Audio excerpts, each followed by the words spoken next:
and welcome to Elevate Show, a show where we elaborate on things like entrepreneurship, health, growth, tourism, to name but a few. And I am your host, Theresa Kanu, and I'm here with an important personality, someone that people know in the municipality of Frobe College.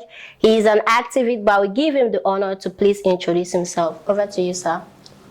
Thank you so much. I am Milford Tucker. Okay.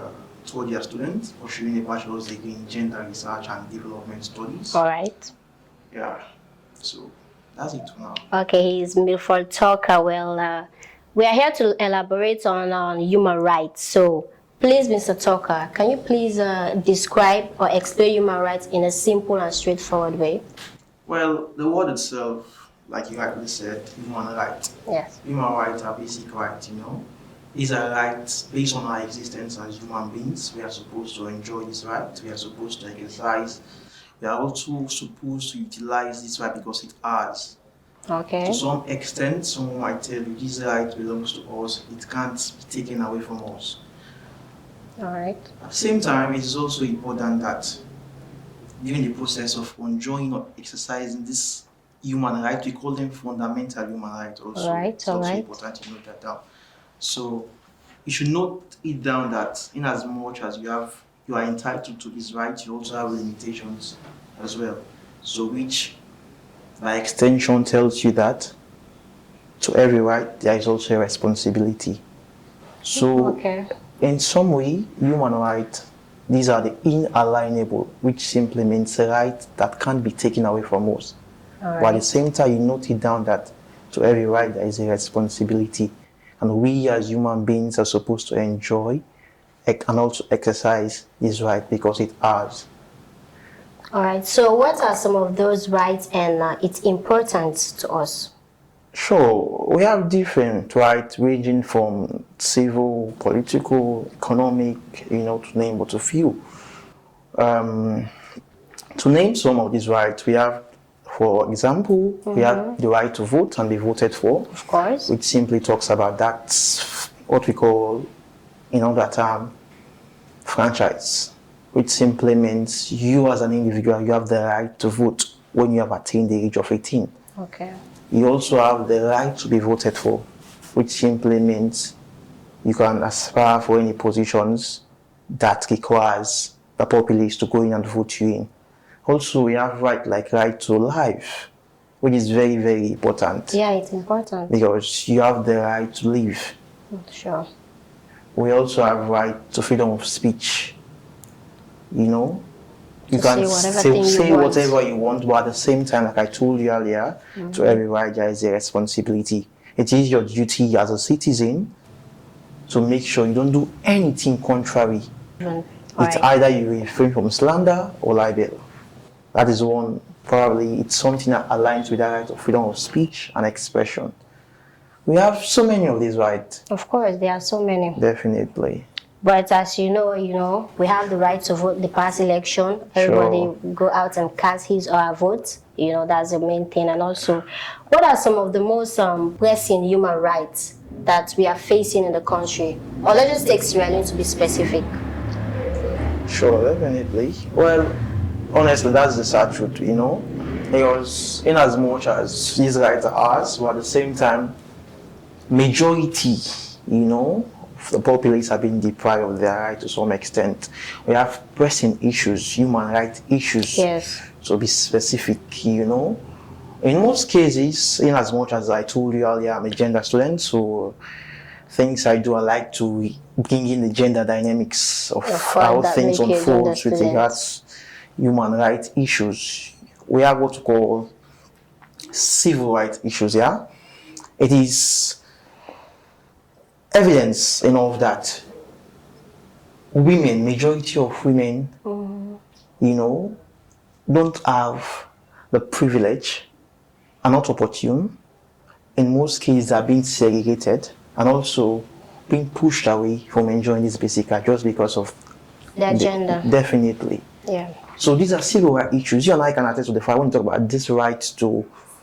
let's say political engagement, this right to vote and be voted for to some extent, certain people are being pushed out, honestly. Women, majority of women are being pushed out. But it's their right as human beings to go in for these positions, to even vote when time call, honestly. So, these are pressing human rights issues. You can also relate it to what we call that of these LGBTQ, which simply means it's an acronym. I want to call the lesbian, the gay, the transgender, and the genderqueer. Yes. In as much as we are what to call in gender identities. Well, we are normal, but we have people of different genders. Different gender identity. But these certain people I just mentioned, which have to do the LGBTQ, in most cases having deprived of their right just because of they don't match with what society expects them to. We call them in other term gender outlaw. Because these are people, they want to exercise their right, but because of their gender identity, their expression, society see them as people that does not correlate or does not respond to what society expect them to do, because the gender they are assigned to at birth is quite different from the way they behave. Definitely. So by such, in most cases, they are being deprived of their rights. Most of them are being deprived, even when it comes to this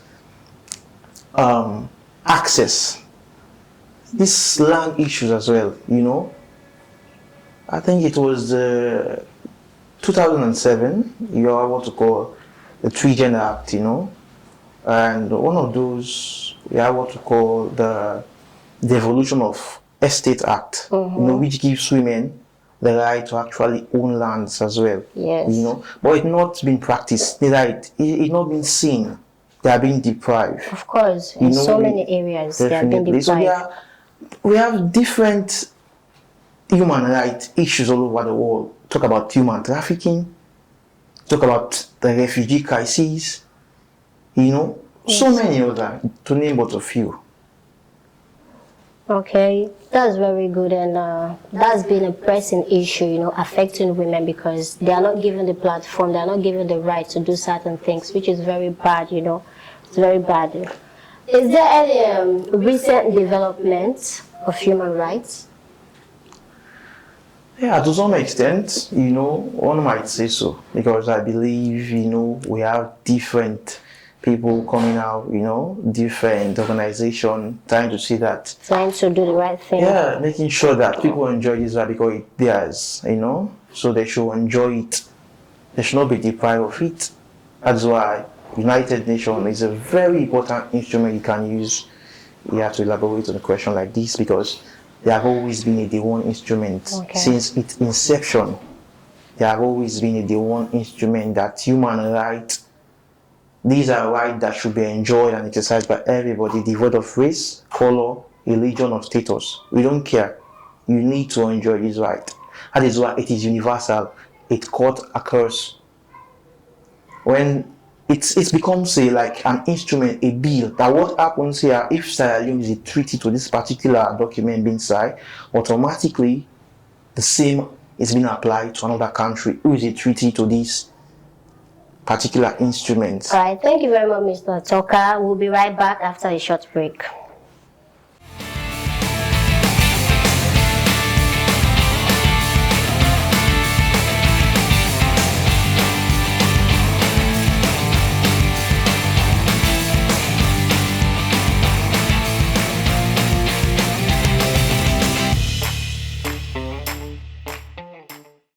Welcome back to Elevate Show, and we are here to elaborate on the topic human rights. We'll continue from where we stop.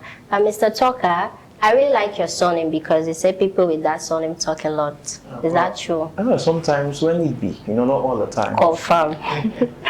I know you study gender, and gender have this term like equality, equity, stereotype.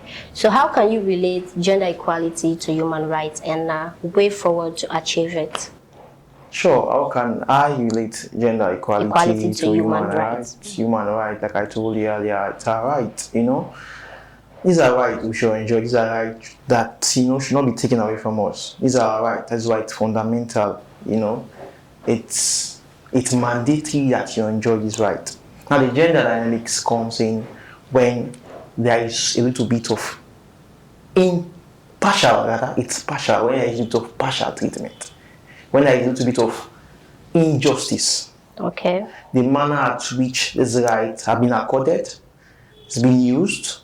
People who are given the opportunity to use them, So when there is the gender equality comes in now, because gender equality is about giving that equal platform. Yeah. You understand? Giving equal platform to everybody. You don't care about their age, you don't care about their color, their religion, and so you understand equality because it's very important. You can attest to the fact that when gender equality and human rights work together, the achievement, it's huge, honestly. Okay. Because recognizing your human right and giving you the privilege to exercise this right, and also taking into consideration that your gender should not be a problem, automatically the achievement, the accolades are there.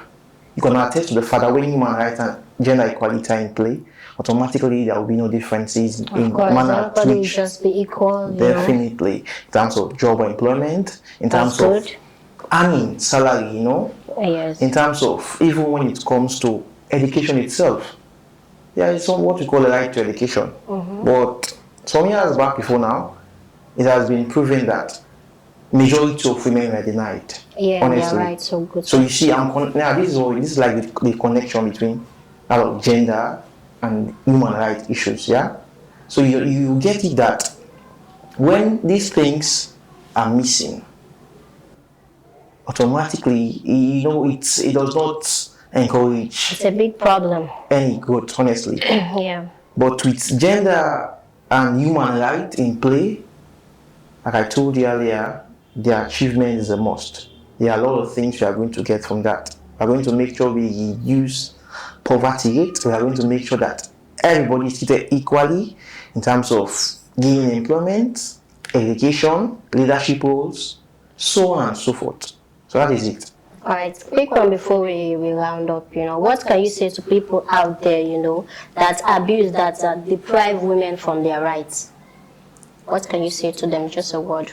Well, it goes like this. Human rights, it's our right as human beings to enjoy them.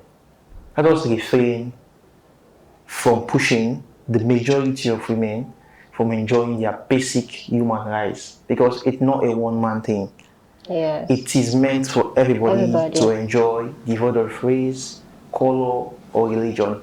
No one is given preference. No one is given a special treatment when it comes to enjoying your human rights. So let's make sure we allow women, devoid of gender, race, color, or religion, to enjoy their basic human rights. Everybody should have equal platform. There should be no discrimination.